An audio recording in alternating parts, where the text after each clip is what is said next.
Nah ini tadi yang saya sampaikan contoh-contoh jenis penelitian. Jadi randomized control trial itu gini, kita lihat masyarakat nih. Kita lihat dulu kesamaan dari masing-masing masyarakat. Kita bisa kelompokkan misalnya ternyata antara desa A dan desa B itu sejenis, sehingga pengelompokannya itu basisnya desa. Kalau ternyata nggak sejenis, kita mungkin pengelompokannya basisnya kecamatan gitu, karena di level kecamatan itulah kita bisa melihat kesamaan antar kelompok. Nah, antar kelompok ini nanti sekian banyak kelompok dikasih insentif tertentu kayak tadi di mesinnya ditempelin stiker gitu ya. Di tempat lain dikasih insentif yang tadi tabungan. Di tempat lain dibiarin, itu namanya kelompok kontrol yang dibiarin.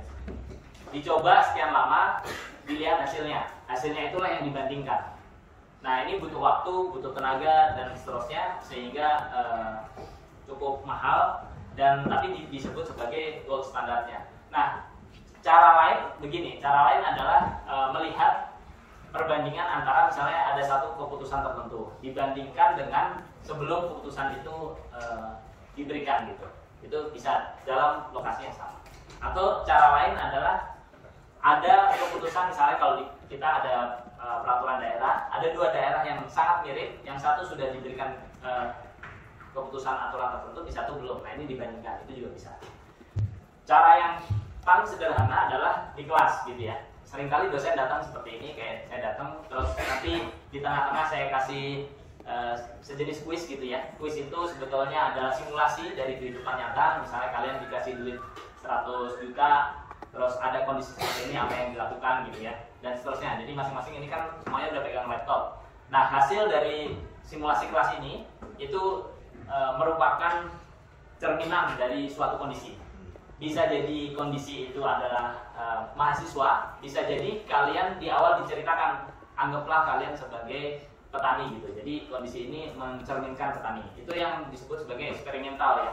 Jadi sekarang yang muncul selain behavioral economics juga eksperimental class gitu. Ini selanjutnya hal-hal terkait dengan RCT, cenderung lebih detail, hal-hal yang perlu dipikirkan dan seterusnya. Ini ada 2 slide lagi ya, masih banyak. Kita The selected children were then randomly assigned either the intervention groups or the control group.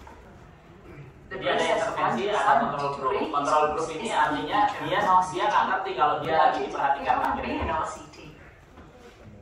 Kalau di kedokteran ada placebo ya. Jadi kayak misalnya ada obat baru nih, dicobakan ke sekian orang. Gimana cara tahu? Yang tahu hanya nurse-nya. Kemudian ada yang dikasih obat beneran yang baru, ada yang dikasih obat mirip tapi sebetulnya dia bukan obat gitu. Dia cuma tepung aja. Nah, inilah kontrol group. Kemudian dibandingkan. Nah, ini kapan RCT bermanfaat, kapan enggak gitu ya. Kemudian ada beberapa Random assignment makes it likely that the groups will be equivalent, but it cannot guarantee it. Simple assignment can sometimes result in groups with an unbalanced spread of characteristics, such as gender, ethnicity, or age. There are things we can do to help ensure the treatment and control groups are similar, such as using a stratified sampling, where you purposefully separate out a sample into strata based on a characteristic of interest, for example, different age groups. You can then randomly assign each stratum at a time, using a forced equal group size to ensure that the groups are evenly distributed. However, there is always a danger that there may be unobserved differences between groups, which influence the results of the evaluation, rather than the intervention. For example, differences in education attainment. Another way groups can become unbalanced is through attrition, individuals dropping out of the study. For example, a program might work for some people and not for others. jenis kelamin If udah participants who udah are not random getting gitu, blood tapi results ternyata dari from that, sisi but are keilmuan not followed up, berbeda. their Jadi data will ada satu not desa be yang included. dia sarjananya tinggi banget gitu, ada satu desa yang It really is. lulusannya mungkin SMP aja. Nah, itu Contamination is another cause of misleading results.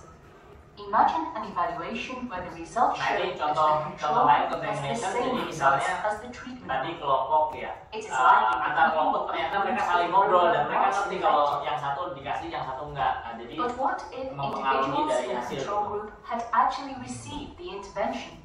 What if they manage to access the treatment through other means, such as another program funding this?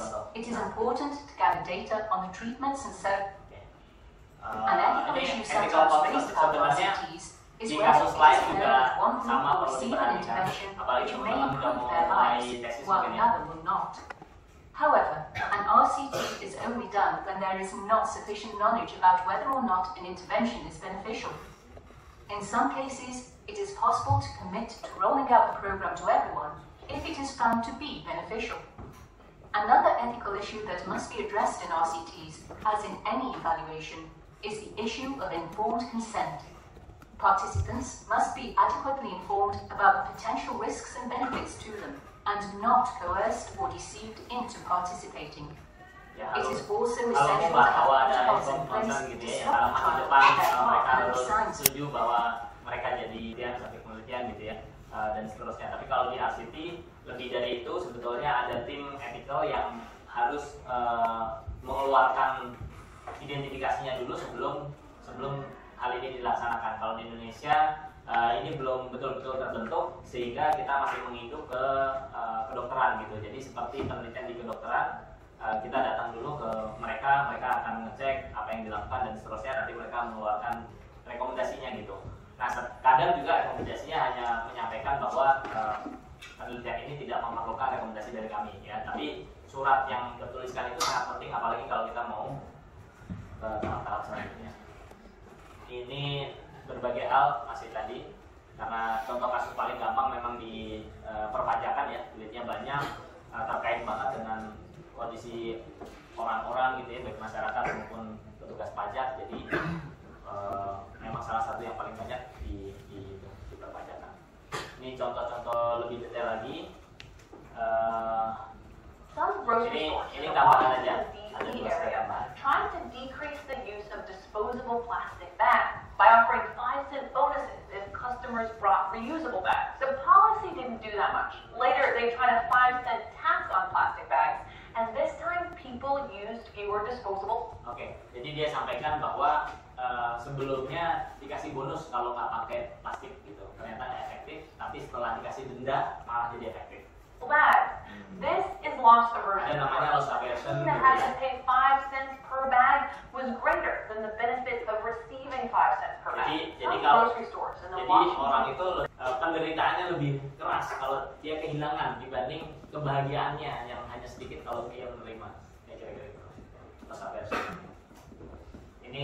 Ini contoh lain. The point is, if you mess with the incentives, the policy is not going to work. When Vietnam was under French colonial rule, the regime issued a bounty on rats to exterminate them, giving money to people for handing in rat tails. I guess because piles of rat bodies. Jadi waktu itu gimana cara menghilangkan atau mengurangi tikus? Idenya adalah membeli ekor tikus gitu. Jadi kalau dibeli, jadi masyarakat mau bunuh-bunuhin tikus. The plan backfired. To make as much money as possible, the rat catchers cut the tails off the rats and released them, allowing them to make baby rats. The policy actually increased the rat population. It made things worse. Ya, begitulah. Nah, terima kasih. Ya.